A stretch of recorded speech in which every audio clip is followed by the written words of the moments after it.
Hi everyone, welcome back to my channel. तो हम जो भी क्लास 11th की एनसीईआरटी थी वो डिस्कस कर रहे थे बायोलॉजी की।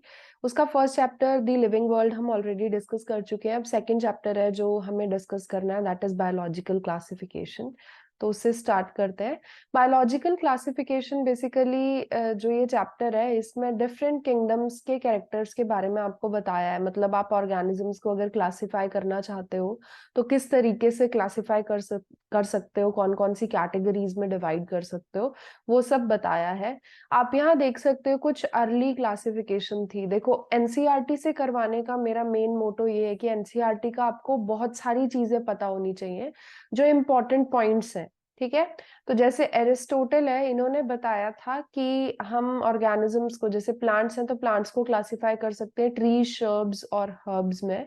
और अगर एनिमल्स हैं तो एनिमल्स को हम क्लासिफाई कर सकते हैं उन एनिमल्स में जिनके पास रेड ब्लड है और जिनके पास नहीं है। तो ये दो कैटेगरीज है जिनमें हम डिवाइड कर सकते हैं। देन लीनियस जो थे, इन्होंने टू किंगडम क्लासिफिकेशन दी थी, प्लांटी और एनिमेलिया, दो किंगडम्स के बारे में इन्होंने बताया था, वो आपको पता होगा। तो plantae is basically plants, animalia is basically animals, तो वो आपको बताया हुआ है। And this system did not recognise eukaryotes, prokaryotes, unicellular, multicellular, photosynthetic, non photosynthetic, इन सब के बारे में इसने नहीं बताया था। तो ये एक मेजर ड्रॉबैक है जो यहाँ देखने को मिला, कि एग्जैक्टली नहीं पता था कि एक्चुअल में इनमें से यूकैरियोट कौन सा है, प्रोकैरियोट कौन सा है, यूनिसेलुलर कौन सा है, मल्टीसेलुलर कौन सा है। तो इसीलिए ऑर्गेनिजम्स को फर्दर डिफरेंट टाइप की क्लासिफिकेशन सिस्टम्स आई जिनके थ्रू क्लासिफाई किया गया। ठीक है। तो टू किंगडम वाला है जो आपकी एनसीईआरटी में दिया है, और इसके बाद 5 दिया हुआ है। बट इसके अलावा 3 और 4 भी थे, बट वो मैं आपको अलग से डिस्क्राइब करूंगी। अभी एनसीईआरटी ही पढ़ रहे हैं तो अभी सिर्फ इतना ही करते हैं, ताकि जब हम एडवांस्ड लेवल इन चैप्टर्स का करें, एडवांस्ड में चीजें डिस्कस करें, तो आपको ज्यादा अच्छे से क्लियर हो। तो यहाँ पे आप देख सकते हो टू किंगडम के बाद 5 किंगडम वाला है जो आपके एनसीईआरटी में गिवन है। तो 5 किंगडम क्लासिफिकेशन जो था वो cell type, cell wall, nuclear membrane, body organisation और न्यूट्रिशन का जो भी मोड है उसके कैरेक्टर्स के बेसिस पे किया गया था। तो कौन कौन से ऑर्गेनिजम्स है, किस तरीके से आप क्लासिफाई कर सकते हो। तो जैसे सेल टाइप है तो 5 किंगडम है। तो मोनेरा, प्रोटिस्टा, ये किंगडम के नाम है। Protista, Monera, fungi, Plantae and animalia. तो प्लांटी एंड एनिमेलिया तो सेकंड किंगडम में थे ही, सेकंड किंगडम क्लासिफिकेशन में, बाकी सब बाद में ऐड हुए हैं। तो आप देख सकते हो ये सारी चीजें आपको ऑलरेडी पता होंगी, मैं बट फिर भी बता देती हूँ। मोनेरा प्रोकैरियोट्स हैं, बाकी इसको छोड़ के सारे यूकैरियोट्स हैं। जो मेजर डिफरेंसेस है ना, मैं सिर्फ उन्हें हाईलाइट कर रही हूँ। जैसे मोनेरा की सेल वॉल जो है पॉलीसेकेराइड से बनी होती है, नॉन सेल्यूलोजिक है, मतलब सेल्यूलोज नहीं होता। किसी किसी में, प्रोटिस्टा में प्रेजेंट होती है सेल वॉल, सब में नहीं होती है। फंजाई में काइटिन से बनी हुई होती है, प्लांट्स में सेल्यूलोज से बनी होती है, और एनिमल्स में कंप्लीटली एब्सेंट होती है। मोनेरा के अंदर न्यूक्लियर मेम्ब्रेन नहीं है, बाकी सब में प्रेजेंट है। बॉडी ऑर्गेनाइजेशन की बात करें तो सबसे complex body organisation is found in animals, बाकी सब में थोड़ा लोअर टाइप का होता है। और फंजाई में लूज टिश्यू आपको याद रखना है। बाकी मोड ऑफ न्यूट्रिशन मोर और लेस ऑटोट्रॉफिक, हेट्रोट्रॉफिक इसी टाइप का है, except for fungi and animals which are basically always heterotrophic, हमेशा हेट्रोट्रॉफिक ही होते हैं। तो वो आपको बताया हुआ है। जब भी हम होलोजोइक वगैरह टर्म यूज करते हैं ना, वो एनिमल्स के लिए रेफर कर रहा होता है। होलोफिटिक या कुछ इस तरीके का करेंगे तो वो प्लांट्स के लिए होता है। तो इस तरीके से सैपरोजोइक, सैपरोफिटिक भी होता है। तो सैपरोजोइक इज बेसिकली दी एनिमल या ऑर्गेनिज्म जो कि किसी डेड एनिमल को खा रहा है, जोइक मतलब एनिमल, ठीक है। और सैपरोफिटिक मतलब जो डेड प्लांट को खा रहा है। तो इस तरीके से नाम है जो हम यूज करते हैं। 5 किंगडम वाली जो क्लासिफिकेशन थी, आर एच विटेकर थे जिन्होंने 1969 में दी थी, और इन्होंने ये 5 किंगडम बताए थे। This is very important here. ये है जिससे क्वेश्चन बहुत बार आता है कि एक्चुअल में ये क्लासिफिकेशन सिस्टम किस चीज पे बेस्ड थी। तो cell structure, body organisation, mode of nutrition, reproduction and phylogeny, ये 5 चीजें हैं जिन पे बेस्ड थी ये क्लासिफिकेशन। तो एक्चुअल में आपको एग्जाम के लिए जो याद रखना है ना, वो ये चीज याद रखनी है। आपको ये नहीं याद रखना, यहाँ जो दे रखे हैं ना ये कैरेक्टर्स 5, हम क्या करते हैं, ज्यादातर इन्हें याद रख लेते हैं और बोलते हैं कि इनके बेसिस पे क्लासिफिकेशन करी थी। एक्चुअल में जो उन्होंने यूज करे थे वो ये थे, ठीक है, दूसरे नहीं थे। तो ये आपको यहाँ याद रखना है कि एक्चुअल में क्या चीज है जो कि यहाँ गिवन थी। तो ये बहुत बहुत ज्यादा इम्पोर्टेंट है यहाँ। नेक्स्ट चीज जो है वो ये कि हमें 3 डोमेन सिस्टम है जो डिस्कस करना है। तो 3 डोमेन सिस्टम जो है वो इसके बाद आया था। तो एक्चुअल में 5 किंगडम क्लासिफिकेशन के बाद 6 किंगडम क्लासिफिकेशन आई थी। और 6 किंगडम है जो बहुत ज्यादा चली, इसके बारे में हम ज्यादा जानते हैं। 6 किंगडम सिस्टम जो है ये था जो कि कार्ल वूज नाम के साइंटिस्ट ने दिया था। एंड यही कार्ल वूज थे जो एक्चुअल में हमें 3 डोमेन्स ऑफ लाइफ के लिए भी जाने जाते हैं। तो इन्होंने 3 डोमेन्स के बारे में भी बताया था और 6 किंगडम क्लासिफिकेशन भी दी थी। तो यहाँ आप देख सकते हो 3 डोमेन्स ऑफ लाइफ का जो सिस्टम था उसमें क्या बताया गया था। इसमें इन्होंने क्या किया था कि मोनेरा किंगडम को 2 डोमेन्स में डिवाइड कर दिया था, तो 3 डोमेन बना दिए थे। कौन कौन से? एक जिसका नाम था यू बैक्टीरिया, एक जिसका नाम था आर्किया, और एक जिसका नाम था यूकैरिया। तो ये 3 डोमेन्स थे जिसके बारे में कार्ल बूज ने बताया था। तो these are the 3 domains of life. 6 kingdom classification जो है वो भी ऐसी ही थी। उसमें क्या किया गया था कि ये जो मोनेरा है, इस मोनेरा को डिवाइड करके 2 किंगडम बना दिए गए थे। एक जिसका नाम था यू बैक्टीरिया, तो यू बैक्टीरिया का एक किंगडम, जिसे बैक्टीरिया भी नॉर्मली हम बोल देते हैं, और एक आर्की बैक्टीरिया, आर्की बैक्टीरिया। तो you can see 6 kingdoms are there, 1 2 3 4 5 6। तो बाकी के 4 वैसे ही हैं, बस मोनेरा को 2 में डिवाइड कर दिया था, तो वो 6 किंगडम क्लासिफिकेशन बन गई। तो इस तरीके से इन्होंने ये सारी चीज जो है वो बताई थी। कार्ल बूज थे साइंटिस्ट जिन्होंने बताया था। आई थिंक एनसीईआरटी में मेंशन नहीं है ये फैक्ट, तो याद रखना। नेक्स्ट चीज जो आपको याद रखनी है वो ये कि स्टार्टिंग के जो क्लासिफिकेशन सिस्टम्स थे ना, उसके अकॉर्डिंग बैक्टीरिया को, ब्लू ग्रीन एल्गी को, फंजाई, मॉसेस, प्लांट, सबको प्लांट्स कैटेगरी में डाला हुआ था। बट बाद में पता चला कि इनके कैरेक्टर डिफर करते हैं, तो इसीलिए उन्हें फिर अलग अलग कैटेगरीज में डाल दिया गया। इसीलिए क्लासिफिकेशन सिस्टम्स बाकी एडवांस्ड वाले आए, पहले नहीं थे। नेक्स्ट चीज जो यहाँ इंपॉर्टेंट है जिससे क्वेश्चन आता है वो ये कि स्पाइरोगैरा और क्लमाइडोमोनास को पहले एल्गी में डाला गया था। यानी पहले प्लांटी में इन्हें कैटेगरी में, एल्गी में कंसीडर किया जाता था। बाद में इन्हें सेपरेट करके प्रोटिस्टा में डाल दिया गया था। तो according to R H Whittaker, these were placed in protista, not plantae. ये चीज याद रखना, this is very very important. तो क्लमाइडोमोनास, स्पाइरोगैरा जो भी यूनिसेलुलर ग्रीन वाले एल्गी थे, यूनिसेलुलर एल्गी, ग्रीन जरूरी नहीं है होंगे या नहीं, क्योंकि येलो भी हो सकते हैं, ब्राउन भी हो सकते हैं, यूनिसेलुलर होने चाहिए। यूनिसेलुलर क्योंकि ज्यादातर ग्रीन एल्गी ही होते हैं, तो इसीलिए मैं ये रेफर कर रही हूँ। तो जो यूनिसेलुलर एल्गी थे उन सबको प्लांटी किंगडम से निकाल के प्रोटिस्टा में डाल दिया था, क्योंकि प्रोटिस्टा वाज दी वन जिसके अंदर हमने यूनिसेलुलर यूकैरियोटिक ऑर्गेनिजम्स की बात करी थी। ठीक है, तो ये चीज बहुत ज्यादा इंपॉर्टेंट है, ये पूछा भी जाता है, ये आपके एनसीईआरटी में गिवन है, यहाँ पे भी गिवन है। किंगडम प्रोटिस्टा में इन्हें डाल दिया गया था पैरामीशियम अमीबा के साथ। ये आर एच विटेकर ने किया था, तो यहाँ याद रखना, ये आर एच विटेकर का काम था, किसी और साइंटिस्ट का नहीं। तो 5 किंगडम क्लासिफिकेशन है जिसमें ये किया गया था, इससे पहले नहीं किया गया था।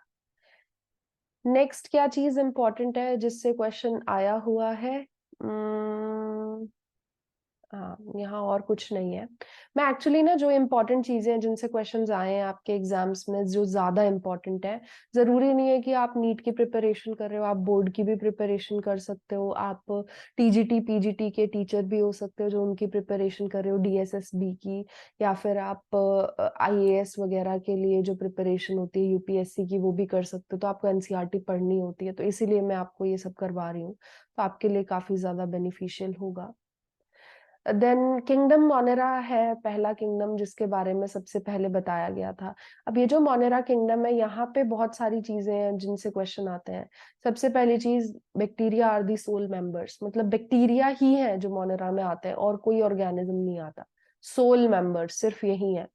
And they are most abundant, कभी भी कहीं पे भी आपको मिल जाएंगे। They are present almost everywhere. And अगर आप उनकी एक्सट्रीम हैबिटेट्स, उनके हैबिटेट्स की बात करो तो बहुत ज्यादा एक्सट्रीम कंडीशंस में सरवाइव करने के भी कैपेबल होते हैं ये। बहुत सारे पैरासाइट्स की तरह भी रहते हैं। एंड 4 कैटेगरीज है इनकी जो शेप के अकॉर्डिंग क्लासिफाई की गई है, जैसे कोकस स्फेरिकल इसकी तरह, इसके अलावा बेसिलाए जिसे हम रॉड शेप्ड बोलते हैं, comma shaped विब्रियम and spiral spirillum. तो ये चारों यहाँ बने हुए हैं। तो शेप के अकॉर्डिंग ये 4 टाइप के बैक्टीरिया होते हैं जो आप देख सकते हो। देन अगर हम बात करें तो ये चीज बहुत ज्यादा आती है। देखो नीट के एग्जाम में ना एनसीईआरटी लगभग मैं बता दूं आपको 70 to 80% एनसीईआरटी से ही आता है। तो if you know the important points of NCERT जहां से सबसे ज्यादा क्वेश्चंस आते हैं, तो आपके लिए बहुत ज्यादा इजी हो जाएगा नीट की बायोलॉजी में मार्क्स लाना। ठीक है, तो मैं यहाँ आपको इम्पोर्टेंट पॉइंट्स बता रही हूँ। Bacteria as a group shows most extensive metabolic diversity. ये पूछा जाता है कि किस ग्रुप में सबसे ज्यादा मेटाबॉलिक डाइवर्सिटी है, तो बैक्टीरिया में यानी मोनेरा के अंदर है। ठीक है, कुछ ऑटोट्रॉफिक हैं, कुछ हेटेरोट्रॉफिक हैं, तो इस तरीके से अलग अलग टाइप के न्यूट्रिशन शो करने वाले बैक्टीरिया आपको मिलते हैं। आर्की बैक्टीरिया की बात करोगे तो they are able to survive in most harsh habitats, extreme conditions में, जैसे सॉल्टी एरिया में हेलोफाइल्स रहते हैं, हॉट स्प्रिंग्स में ज्यादातर थर्मो एसिडोफाइल्स रहते हैं, मार्शी एरियाज में वाटर लॉक्ड कंडीशन में मिथेनोजेंस रहते हैं ज्यादातर। इनमें क्या चीज डिफर करती है, तो इनका सेल वॉल स्ट्रक्चर डिफरेंट है जो कि इन्हें सरवाइव करने में हेल्प करता है एक्सट्रीम कंडीशंस के। रुमिनेंट एनिमल्स के गट में मिथेनोजेंस आपको देखने को मिलते हैं, जैसे काउ बफेलो वगैरह के, एंड मीथेन गैस प्रोड्यूस करते हैं। यू बैक्टीरिया जो है यहाँ पे आपको याद रखना है कि these are true bacteria. True bacteria है ये, मतलब इनके अंदर है जो मेजर बैक्टीरिया वाले कैरेक्टर्स आपको देखने को मिलते हैं। इनमें सेल वॉल जनरली होती है बट कभी कभी एब्सेंट भी हो सकती है। एंड अगर ये मोटाइल है, मूव कर सकते हैं, तो फ्लैजुला भी इनके पास जनरली होता है। First category of you bacteria is cyanobacteria, जिन्हें हम ब्लू ग्रीन एल्गी भी बोलते हैं, जो ऐसे दिखते हैं। ये नॉस्टॉक बना हुआ है। एंड इनमें क्लोरोफिल ए होता है जो कि सिमिलर होता है ग्रीन प्लांट्स के, इसीलिए ये फोटोसिंथेटिक होते हैं। And unicellular, colonial, filamentous, fresh water, marine या टेरेस्ट्रियल कैसे भी हो सकते हैं। इनकी जो भी कॉलोनीज होती है ना, उनके अराउंड एक जिलेटिन वाली शीट होती है। एक शीट होगी जो आपको जिलेटिन से बनी हुई देखने को मिलेगी, तो जिसकी वजह से थोड़े ग्लोई से लगते हैं। एंड ये ब्लूम बनाते हैं, एल्गल ब्लूम आपने सुना होगा, एल्गल ब्लूम। तो वो बनाने के लिए रिस्पॉन्सिबल है ये। और इसमें सबसे ज्यादा ना एक आता है एल्गी जिसे बोलते हैं Microcystis floss aqua, floss aqua. तो ये टाइप का है एक एल्गल ब्लूम कॉज करने वाला एल्गी जो आपको देखने को मिलता है। Then what you need to remember here is basically some can fix nitrogen also, जैसे एनाबीना, नॉस्टॉक, ये सब नाइट्रोजन फिक्सिंग होते हैं। और इनके पास क्या होता है, हेट्रोसिस्ट होता है, specialise structure. You can see these are the heterocysts here, ये हेट्रोसिस्ट है इसके स्ट्रक्चर में। एंड इनके पास जैसे ये तो मैंने आपको बताया साइनोबैक्टीरिया का, वैसे ही हमारे पास कीमोसिंथेटिक ऑटोट्रॉफ भी होते हैं। ये क्या करते हैं, ऑक्सीडाइज करते हैं इनऑर्गेनिक सब्सटेंसेस को ताकि ये एटीपी प्रोड्यूस कर सकें। ये ज्यादातर न्यूट्रिएंट रिसाइकलिंग में इनका रोल होता है, न्यूट्रिएंट्स को रिसाइकिल करने में हेल्प करते हैं। There are other categories also जिसमें हेट्रोट्रॉफिक बैक्टीरिया आता है। मैं अलग अलग कलर से इसीलिए हाईलाइट कर रही हूँ कि दीज आर डिफरेंट टॉपिक्स। ठीक है, हेट्रोट्रॉफिक बैक्टीरिया, जो जो मैंने पॉइंट्स ना अंडरलाइन करे हैं ना एनसीईआरटी में, वो आप भी अंडरलाइन किया करो ताकि आपको याद रहे कि these are very very important. ठीक है, इतना अच्छे से नहीं समझा पाएगा आपको कोई, ज्यादातर जो भी समझाते हैं वो पैसे लेते हैं, फीस लेते हैं। बट मैं चाहती हूँ कि आपके लिए प्लीज ये सारी चीजें जो है वो हेल्पफुल तभी होंगी जब आप उस चीज को फॉलो करोगे जो मैं आपको बोल रही हूँ। ठीक है, तो बायोलॉजी में, नीट की बायोलॉजी में फुल मार्क्स लाना आपके लिए बहुत ज्यादा इजी हो। ठीक है, तो यहाँ देखो, यहाँ पे आपको लिखा है majority of the heterotrophic bacteria are decomposers.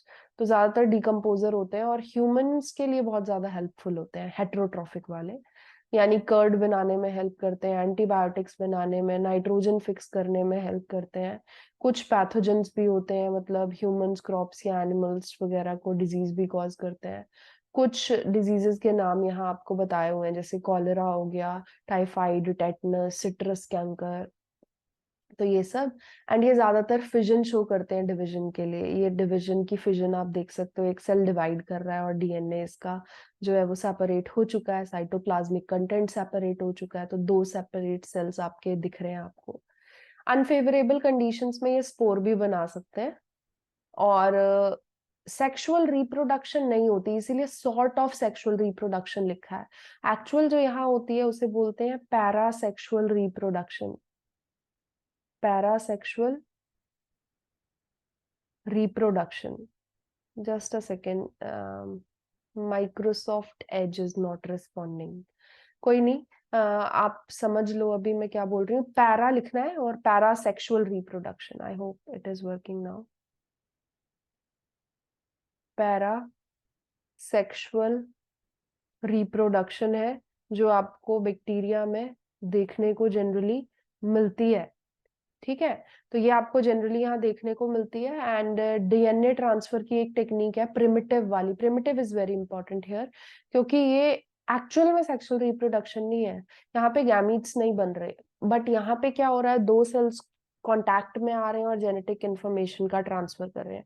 तो there is genetic information transfer, इसीलिए इसे हम सेक्सुअल के कंपैरेटिव बोल रहे हैं। Although contact is not very important, क्योंकि अलग अलग टाइप के होते हैं ये, जब मैं करवाऊंगी अलग से तब आपको बताऊंगी। तो अलग अलग टाइप के होते हैं,